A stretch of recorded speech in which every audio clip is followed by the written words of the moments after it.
Hello everybody and welcome back to another episode of the Crypto Compass, your guide to everything crypto.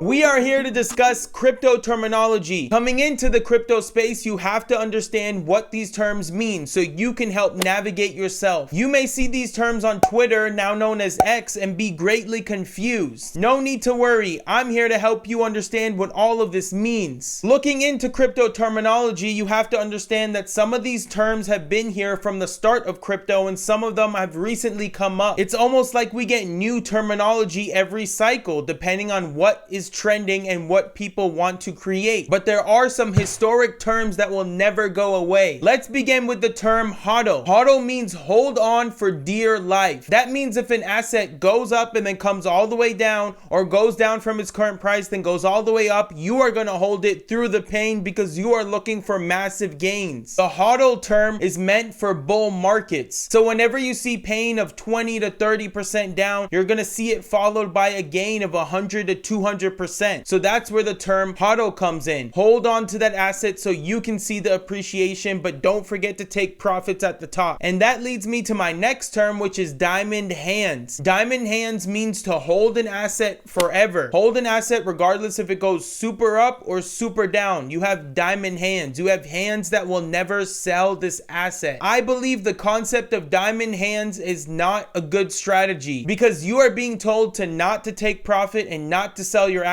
I would recommend taking all of these terms with a grain of salt because you want to go with your own convictions and your own strategies and not just blindly follow someone else because they are telling you what to do. Now let's discuss ape or aping into an asset. When someone comes out and says, I am aping into this coin or this NFT or this project, that usually means that they are going all in. Aping means to have such high conviction that you want to go all in on one coin and forget diversification. This might not be a bad play, but you have to understand that this is meant more for trading rather than long-term or even short-term investing. I am always an advocate of following your gut and following what you are strongly believing in. But please don't just randomly follow these people who are aping these coins. Have your own mindset and get into what you believe in. And that ties into the next term, which is AMA, which stands for Ask Me Anything. AMAs are usually hosted by projects or people that know about projects so that they can host a session where people can learn more about them. For example, on Twitter, now X, there are spaces. They have AMA spaces where people can go in and join this space where they can talk to each other and discuss about a project. Normally during a bull market, we see a lot of appreciation and a lot of assets, but that appreciation doesn't come easy. That appreciation usually comes with a lot of dips or a lot of depreciation in some of the assets, followed by even higher appreciation. So the term that comes from this is buy the dip. You want to buy all dips in a bull market because you know that the price is going to go up over time. But before doing this, you want to understand that there are cycle bottoms and tops. So even if you want to buy a dip near the bottom and time it to sell near the top, you could be buying near a top because no one ever knows where the top is. So again, remember to have a plan and a strategy in place to remember where to sell near that top and where to buy near that dip. Now let's discuss the meaning of degen. Degen is short for degenerate, and this means people who are willing to risk everything and go all in and have no plan, no strategy, just blindly jump into a play because they know it's trending and they know it's building momentum and they are just going to get into it just because of the bullish trend in the market. We saw a lot of degen trading in the previous bull run, especially with NFTs. People were just buying random NFTs not knowing what the project was doing or if it had any fundamental value. You will see this term a lot in crypto, but I urge you all to be cautious and know that you need to be a smart investor rather than being a degen. If you are looking to make money, then you need to stay ahead of these degens. And that brings me into the acronym of DYOR, which stands for do your own research. And this is pretty self-explanatory. You need to study a coin, you need to study the trends, you need to study everything everything in a crypto market so that you have a plan and strategy in place so you know how much profit you're getting out of the market so you don't have to risk losing a lot. A lot of times in the crypto market, especially in a bull market, we see FOMO, which stands for fear of missing out. FOMO usually comes from retail investors, people who are just looking from the outside in at the crypto market and seeing the prices rise extremely high. These people feel like they missed out on potential gains and they feel like the market's going to continue going higher, so they end up buying at a really high point and they end up buying a top. When we are seeing a lot of FOMO come into the market, that is usually a good indicator to sell your bags. One way to avoid FOMO is to be early to these plays. Have your conviction, have plays set, and buy in during accumulation phases. For example, right now we are in an accumulation phase. Everything you see, even the majors like Bitcoin, Ethereum, they're all accumulating and at a low valuation, very similar to altcoins right now. There are a lot of factors that affect the crypto market, but one of the biggest ones is FUD, which stands for fear, uncertainty, and doubt. FUD usually comes from news channels. It usually comes from news that is against crypto or news that frames crypto in a bad light that may not necessarily be true. This news can cause crypto to go down temporarily until there is confidence regained back in the market. And this is usually a good time to buy the dip, like the previous term that we discussed. Bitcoin and Ethereum have always been the top two market cap coins, but there has always been a theory of Ethereum flipping Bitcoin, which is known as the flippening. This is where Ethereum overtakes Bitcoin as the #1 coin, and this is due to the fact of Ethereum's capabilities as a network compared to Bitcoin being a store of value. Some believe this may happen, some believe it may not. I personally believe it could eventually happen, but Bitcoin will always be king. The whole crypto market runs through Bitcoin. Whatever price action Bitcoin sees, the whole market will eventually see. If you happen to be scrolling through X and see these people posting about crypto, you may see the term GM, which stands for good morning, and people use this acronym instead of saying good morning in the crypto space. People are very adamant of saying GM every morning, and that's a trend of consistency. And when we see these big name companies or institutions say GM, we know they have some involvement in crypto, so it usually gets people very excited on X. You may also be scrolling through X and seeing people call out plays and mention the term of NFA, which stands for not financial advice. And that is also what I am doing on this channel. I am not giving you financial advice. Any play that I give or that you see online that is followed by NFA means that these people are not financial advisors and they are not able to give you advice. They are only giving you their opinions based on their own convictions. But like I said before, don't just blindly follow these people or don't just blindly follow me. I need you to make your own plays and have your own convictions so that you know what to buy and you can stay strong within it. Now let's jump into two terms that have been very popular in the space. Those terms are WAGMI and NGMI. WAGMI or WAGMI stands for we are all gonna make it, and NGMI stands for not gonna make it. When you see people saying we are all gonna make it, that means they believe that everyone who invests in crypto and no matter what they invest in are gonna make it, are going to make a lot of money and gain financial freedom. However, this may not be true, and this may create a false idea in someone's head that they can just go out and buy anything and not worry and not do research. Well, that's not how it works. You need to know what you're getting into and how this is going to affect the market. And on the other side, not going to make it, or NGMI, means that someone who's buying into a certain play is not going to make it or not going to make a lot of money. And this may force people out of their bags or force them not to buy a certain asset because a lot of people are putting down this asset. Both of these terms can seem as very harmful in the market because it will give you wrong ideas in your head as an investor or a trader. You may see people forcing people into a play by saying you're not going to make it if you don't buy this coin, or we are all going to make it if we do buy this coin. But please understand what these terms mean and make your own moves. We see a lot of coins that come out that are known as pump and dumps. These are coins that pump up super high but then come down right after and only stay up there for a very short period of time. These are also known as scam coins or rug pulls. A rug pull is a coin that literally takes all the liquidity away so that you can't even sell, or it will dump the price like a pump and dump and make you lose all the value that you had in there. It's literally like pulling the rug from under you so that you just fall. You need to be aware and vigilant of these scams and rugs and stay ahead in the market, and don't just jump into any random coin. And that brings me to the concept of paper hands, which is actually the opposite of the term diamond hands. Paper hands means that you easily sell an asset or you take minimal gain. You may be shamed for taking profit or for selling an asset too early, or you may have sold an asset at a loss before it appreciated very high. I can't stress this enough, but please don't let anyone else control your finances or control the moves that you make in the market. Don't let anyone tell you that you're paper handing something because you're taking profit, and don't let anyone force you to diamond hand when you're sitting on a lot of profit. And the last term that I'm going to discuss has been famous in the market for a long time now, and that is when Lambo. So when we see a bull market and insane gains across the board in almost any asset you get into, depending on what value it offers in the space, we see a lot of people make a lot of money, and this money is spent on a lot of things. But the most famous thing that everyone wants to buy is a Lambo or a Lamborghini. Like, who wouldn't want a supercar? We have seen many people in the space take this profit and go out and buy Lamborghinis. So before an asset is ready to appreciate really high in price, everyone asks when Lambo, when they're ready to sell, when they're ready to take profit and buy this Lambo. Me personally, I would rather spend this money on appreciating assets rather than a depreciating one, but that's just my opinion. Only you are responsible for what you spend your profits on. That's it for the crypto terminology that I wanted to relay to you guys. I hope you genuinely enjoyed this video and you learned a lot about these crypto terms, so that next time you do come across these terms, you know what it means. And if you still find confusion in these terms, please reach out to me and I can get you set up in my coaching program. We can go over more of these terms and more in depth of what these terms mean, as well as how to base your strategies off of them and how to be a smart investor. I'm constantly putting videos out like this to educate you guys. So if you like the content, please subscribe to the channel, hit that like button, and hit that bell button so you don't miss another one of my videos. I'll see you guys in the next video. Peace.